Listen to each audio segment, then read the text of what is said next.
త్రిపులర్ తర్వాత జూనియర్ ఎన్టీఆర్ నటిస్తున్న చిత్రం దేవర. కొరటాల శివ దర్శకత్వంలో ఈ సినిమాలో జాన్వీ కపూర్ హీరోయిన్ గా నటిస్తుండగా సాయిఫ్ అలీ ఖాన్ విలన్ గా నటిస్తున్నారు.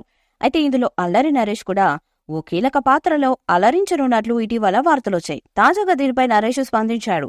నరేష్ నటించిన తాజా చిత్రం ఆ ఒక్కటి అడక్కు మే 3న ప్రేక్షకుల ముందుకు రానుంది. ఈ మూవీ ప్రమోషన్స్ లో పాల్గొంటున్న నరేష్ కి దేవరకి సంబంధించిన ప్రశ్న ఎదురు కాగా ఆసక్తికర సమాధానమిచ్చాడు. దేవరలో నటించే అవకాశం వచ్చినా తనకే తెలియదని నరేష్ అన్నాడు. అది రూమర్ మాత్రమేనని, ఒకవేళ నటించే అవకాశం వస్తే తప్పకుండా నటిస్తానని చెప్పారు. అంతేకాదు, తెలుగు హీరోలందరితో కలిసి నటించేందుకు తాను సిద్ధంగా ఉన్నానని నరేష్ తెలిపారు.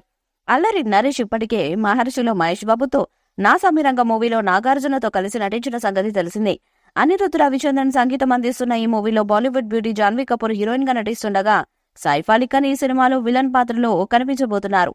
ఈ మూవీ మొత్తం 2 భాగాలుగా థియేటర్స్ లో విడుదల కానుంది. అందులో మొదటి భాగాన్ని ఈ సంవత్సరం అక్టోబర్ 10వ తేదీన తెలుగు, తమిళ, కన్నడ, మలయాళ, హిందీ భాషల్లో పాన్ ఇండియా మూవీగా విడుదల చేయనున్నారు. ఇకపోతే ఇప్పటికే ఈ మూవీ మొదటి భాగానికి సంబంధించిన చిత్ర షూటింగ్ ఆల్మోస్ట్ కంప్లీట్ అయిపోయినట్టు తెలుస్తుంది. ఈ మూవీ మొదటి భాగంలో ఒక అదిరిపోయే ఐటెం సాంగ్ ఉండబోతున్నట్లు తెలుస్తుంది. దానికోసం ఇప్పటికే అనిరుద్ధ్ అద్భుతమైన ట్యూన్ ను కూడా ఇచ్చారు. మరికొన్ని రోజుల్లోనే ఈ సాంగ్ ను చిత్రీకరించబోతున్నట్లు తెలుస్తుంది. ఇదిలా ఉంటే ఈ సాంగ్ లో టాలీవుడ్ ఇండస్ట్రీలో స్టార్ హీరోయిన్ అయినటువంటి పూజా హెగ్డేను తీసుకుంటే బాగుంటుంది అనే ఆలోచనలో ఈ మూవీ యూనిట్ ఉన్నట్లు ప్రస్తుతం. అందులో భాగంగా ఆమెతో సంప్రదింపులు కూడా జరుపుతున్నట్లు సోషల్ మీడియాలో కొన్ని వార్తలు వైరల్ అవుతున్నాయి.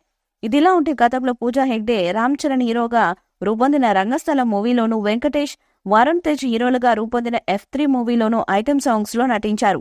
ఇందులో ఈ బ్యూటీ తన అందాలతో ప్రేక్షకులను ఎంతగానో అలరించింది.